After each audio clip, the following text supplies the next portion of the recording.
আজি আমার জিলা কমিটির যে সভা আছিল এই সভাত আমার ইয়াতে আমাকে জয়েন করেছে অলোক কর আছে 3 নম্বর ওয়ার্ডর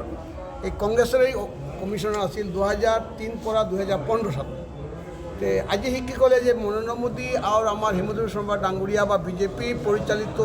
মন্ত্ৰিসভা যে কাম কৰি আছে সেই কামৰ উৎফুল্ল হয়ে আজি আমাৰ দল সেই জয়েন কৰেছে আৰ জয়েন কৰেছে দিলীপ মিত্ৰ যিবোৰটো কংগ্রেসের টাউন কমিটির ভাইস প্রেসিডেন্ট আছে ইও রিজাইন দিয়ে আজি আমার জয়েন করেছে অরুণ বিশ্বাস 3 নম্বর ওয়ার্ডর প্রাক্তন কমিশনার শিলচার এসসি বোর্ডের প্রাক্তন সভাপতি আছে ইও বিজেপিত অনুপ্রাণিত হয়ে আজি ইয়াতে জয়েন করেছে এই